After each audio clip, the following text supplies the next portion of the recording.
Hello, welcome again to God Wants You Married, the biblical formula for getting the desire of your heart.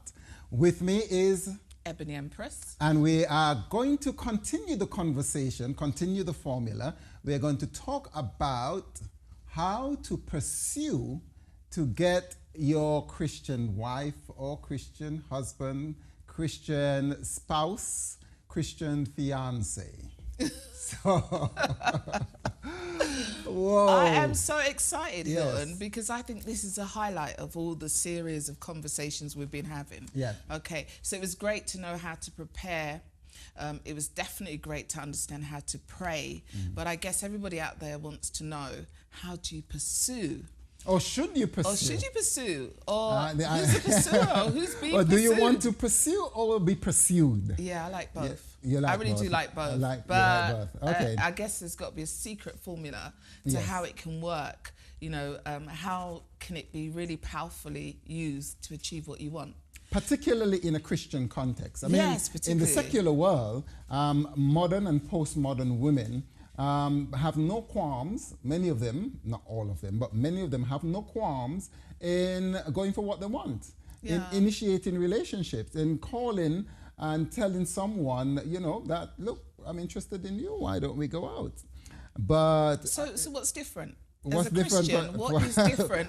What makes it so different? Because we want the same outcome, don't we? yeah, we want to the same- achieve the relationship. but we don't so- approach it the same way. Right. And secular relationships don't have the same constraints. They don't Okay. necessarily have the same principles. They're not based on the same foundation Right. as a Christian relationship. You know, in the secular world, people hang out, go out. If they date, the date doesn't necessarily have the end goal of marriage. They're just dating. If, you know, in secular world, many people have engagements that run for not just months, but years at a time. Okay. And, you know, they get involved in activities that in the Christian context we won't really tolerate, or maybe not necessarily tolerate, the Bible does prescribe against.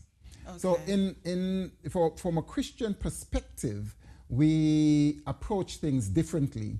The foundations on which we lay our relationships are very different. They are godly. We expect certain principles. We have certain standards that we live by. But there's some general stuff that's kind of common to both, Yes. okay, to the Christian and non-Christian world. That's true. So one being that, you know, as a woman, my expectation may be that, you know, that I expect a man, you know, to pursue me because, you know, he's a hunter, he's a gatherer. A leader. right? He's a Yes. leader.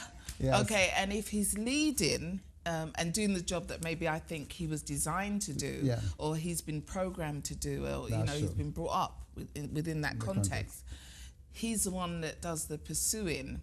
Now, I'm not sure, okay, if that can work, if you want to cross the roles, and, you know, how you're going to help us to navigate past that thinking, which is Ooh, this is deep, established. this is It's deep, this is established deep. thinking. This is deep. That's This where is you're going to deep. get a lot of people saying, well, you know what, it doesn't work as a woman to pursue. Maybe I need to be pursued. But is there a yes. way of doing it without Yes. seeming as well to be desperate in There- trying to there- get someone? Yes, there is a feminine way, and there is a Okay. masculine way. There, Right. you know, and we actually believe that God made male and female, and Okay. they're distinct. And they have distinctive roles, although, you know, the feminists will argue against that. They'll try to shoot me down. But we are totally convinced that the genders are totally different, Right. and they operate in different realms. That is not to say that one is superior to the other. We think that they are both complementary. So there is a feminine way to pursue, and there is a masculine way to pursue. Okay. And in the secular world, there is a kind of confusion Yes. and conflation or conflating of the issues, where many men don't even know where they stand now. There is that unisex and this gender. Some people are confused about their gender, Yeah. whereas in Christianity there is a clear demarcation, to the point where God says, in the Old Testament, I think it's someplace in Deuteronomy, that it's an abomination to him for a woman or a man to put on the other gender's clothes. But okay, that's another topic. Yeah, that's another topic. We're just saying, we just want to make it clear that there are roles. Yes. And we operate within those roles. And yes, we're living in a modern era, modern times, different cultures. And as we were discussing earlier, that there is nothing wrong in a woman giving a man advice or a woman making suggestions. There's nothing wrong with that. In Scripture, we have the headship principle. And I know many people are saying, well, you're talking too much. Let's just cut to the chase. Let's go for pursuit. But I wanted us to talk about it, just have a look at the difference, as well, that we find in the world now between younger women and older women, older men and younger men. I think in terms of generations. Yeah, generationally, I think it's almost acceptable between younger people that, there's no issue about who pursues who. Yeah. I think when you start looking at the older age groups, most of us are kind of old school, stuck in our ways. Well, this is then, a distinction has to be clearly there between who pursues and, okay. But are you saying that, tonight your formula will cross those gaps?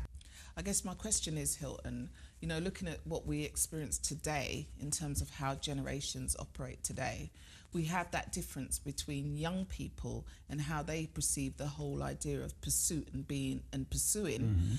And we also have a difference between older people and how they may perceive, who should be pursuing and whether they pursue or are pursued. Oh, yes, that's okay, true. So does your formula deal with both those differences, yes. Generationally? Yes. And is it also going to explain the difference, if you're a Christian, how you would approach that? So that's what I want to be clear about tonight. Yeah, I'm going to really take it specifically from the Christocentric point of view. Okay. And I do understand that we're living in a different age and in different generations, and with each generation, things are totally different. Before, probably in our generation, or maybe my generation, maybe not yours, you look so young. Thank you for that, Hilton. There were clear, distinct roles. Yes. The man goes out, brings in the pay packet or the paycheck or the money, puts it on the table. The woman looks after the home. So it was very, very distinct and clear. Now today, everybody works. Okay. Women are just as educated, probably even more educated. They're getting into businesses. And so both parties are out there as breadwinners. Okay. And, obviously that has a knock-on impact on the gender roles. Okay. However, deep down inside, I could say that still a lot of women want to be chased, whether they are teenagers in their 20s, 30s, 40s, or 50s. They love the idea of being made to feel that they are special, that they are desired and wanted, so that someone pursues them. However, that is not to, in any way, shape, or form, say that they cannot do anything to be like the bird that wants to be caught. Okay. Well, I think that's true. I think that's so interesting because I was talking to you earlier about sitting in a nail bar and listening to women talk who are not Christians, by the way. But, when I raised the issue about pursuit, they were very clear that they will not pursue. Okay. I am not pursuing because I do not want a man to think that I desperately want him. Yes. I am waiting to be pursued. So there is that concept of desperation that taints the whole thing. Yes. However, let me just give you my concept of this whole, I think that marriage from the Bible is honorable. Okay. Hebrews 13 speaks about the marriage being honorable, the marriage bed being undefiled. And in everything else, we pursue everything else. Women pursue career, women pursue wealth, women pursue health, women pursue fertility. Women pursue, being young and all. They pursue all of these things. And when you think about something that is being pursued, you think about time. You think about energy being spent on that. You think about dedication. You think about money being pumped into that. And all of a sudden, when it comes to marriage, for some strange reason, you'd scarcely find a woman telling you that they're She's looking gonna for pursue. a man. No, she's Or not they going to tell you want a that. man. You know? But you know why? But they desire it in their heart. Yes, but you know why that is? Yes. Because we've been, brought up or programmed, people sometimes like to say, to believe that it's a man's role to come looking for you. That's okay? true, that's In heterosexual relationships, that's what happens. A man comes out, and sometimes women are actually, through the stories about relationships. So the greatest love story is the guy comes on his white horse, he comes to get The you. knight in shining the knight armor. in shining armor. Yes. And he picks you up and he carries you away. Into the sunset. There's not a woman on a horse riding up to a man. I like that. I like Picking that. him up, putting him on a horse and taking him away. It doesn't happen. No. It doesn't happen. Yes. So but the woman could be coming, most of the men and the man and the woman could come riding towards each other and jumping. Okay. But let's get back. Let's make it real. Let's make it real. Now, the Bible does have an interesting story of a woman who actually, is the word preposition? it could be proposition. Yes. Actually went to the point where she lay down at, and I'm talking about Ruth and Boaz. Okay. I lay down at the man's and asked him to cover him. And in that, and he understood exactly what she wanted. Right. So interestingly, the Bible has that kind of story where a woman, but to probably comment on that, she was absolutely certain, or not just her, because we're coming Right. on to, and we're maybe jumping a hop on a step ahead of ourselves. Her mentor, which was her mother-in-law, and by mother-in-law, her husband has already died, so she and her mother-in-law were both widowed. Her mother-in-law saw that this man was interested in her. Okay. The man didn't make the formal approach, but she understood that this man had interests. He probably didn't know how to. Some men are shy. There are other things that, and she groomed, maybe not groomed. Groom is a wrong word.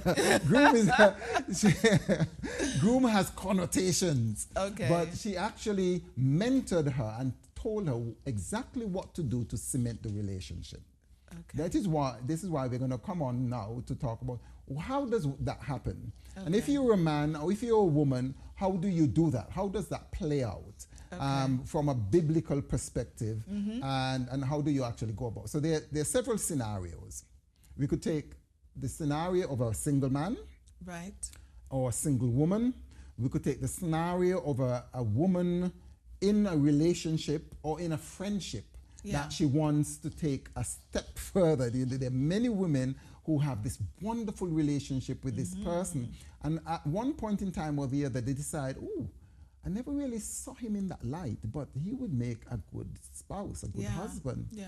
Now, they have a very good platonic relationship. Now, how does she take it to the next level? What can she do? So that's another scenario, and that happens to men too. So which option do we start with first?